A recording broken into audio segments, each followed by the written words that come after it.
Hello, I'm Marcy Langlois, and you're listening to Living Beyond Limits. This week, we're going to take a deep dive into negative self talk. If you're like me, you've probably wondered, why do I have all these negative thoughts? And what can I do to stop it? Maybe you don't think it really matters how you talk to yourself, though. I mean, if no one else can hear it, right?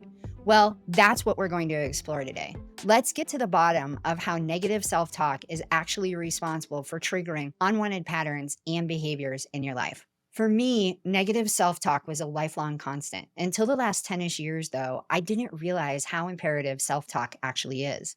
I had absolutely no idea that I was doing this. I definitely had no idea that it was important for me to stop doing it. When I started school, things really shifted for me in terms of what I thought about myself. The other kids were not kind. I didn't even realize that I was being unkind to myself too.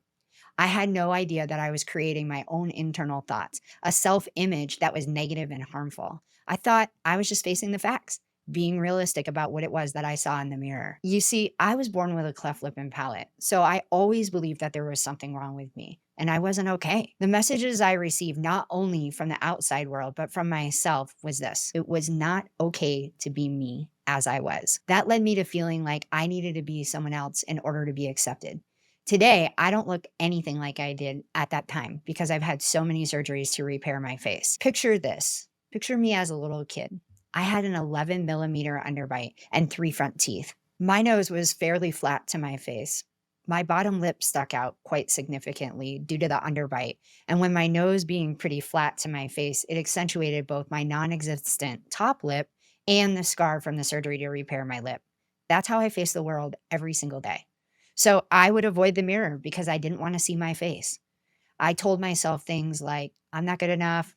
No one's going to love me. I mean, really, look at me. That's awful. That's how I spoke to myself. Does any of this sound familiar to you? This is negative self talk at its absolute worst. It began when I was young, but those negative thoughts didn't just sit inside my head. They're really hurtful and harmful, and they turned into beliefs. And what do you think that action that is purely motivated by negative self talk looks like? Well, for me, it was a destructive path of addiction and then chronic illness. I bet you've had experiences in your younger years that made you feel like you didn't belong or you didn't fit in, you didn't have the right clothes or the right parents. I mean, everybody has something. So, whatever it was, what were your experiences that created your internal dialogue of negativity? Unfortunately, now I know those thoughts don't stay in our heads and do nothing. When the negative messages stick around long enough, we come to believe them as truth. Do you know if negative self talk is hurting your sense of self and your beliefs? Is negative self talk driving you away from living the life that you want? Or maybe even driving you into destructive behavior?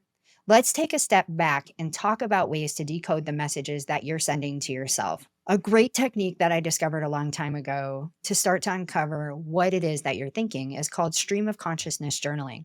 This is a really powerful practice, but you have to commit to doing this every day for a few weeks, ideally a month if you can. You'll want to spend at least 5 minutes a day journaling, but the more time you can spend, obviously, the better. So, what is stream of conscious journaling anyway? It's not the typical journaling at all that you're probably thinking about. It's literally getting quiet and listening to what your mind is saying.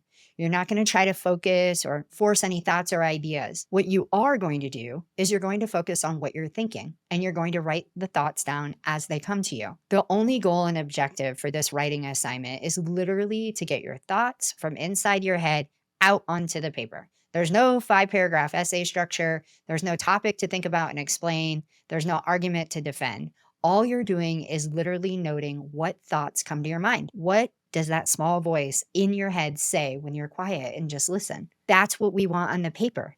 Note those things. So maybe the voice is complaining. What is it saying? I'm so tired. I never get to rest because I'm always helping everyone else. Maybe the voice even goes deeper. I'm always helping everyone else because no one will love me if I don't take care of the house and the chores. That's important information right there, right? So, whatever the messages that you're hearing and feeling are, write them down. Don't censor yourself. Get as much as you can out on the paper in the minutes that you've set aside for this. Write until your timer sounds. But of course, there's a catch here, right? Don't review what you write each day.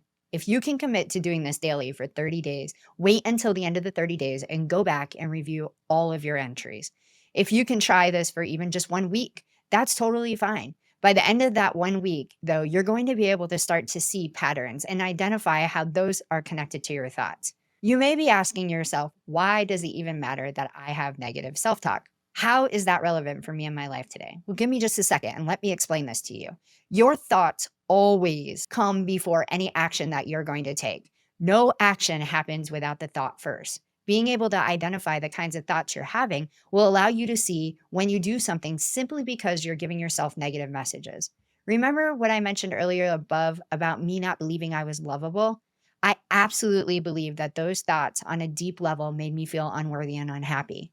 No one wants to feel unworthy and unhappy. So, what did I do to feel better? I abused alcohol. I made bad choices. I hurt myself, my family, and my friends. Look at your life. Are there behaviors that you want to change? You can change the actions that you're taking that are leading to unwanted patterns in your life. The first step might just be identifying the negative thoughts. From there, you can predict the actions, the results from those thoughts, because we know those actions lead to patterns. So, for example, with addiction, what thoughts come before you take the drink? Feelings that maybe are difficult to process, memories that you have from unresolved trauma. For me, it was feelings and thoughts. Once you identify your negative thoughts, then you can see how that thought is connected to behavior, or you can work backwards too. I had to think through Sundays.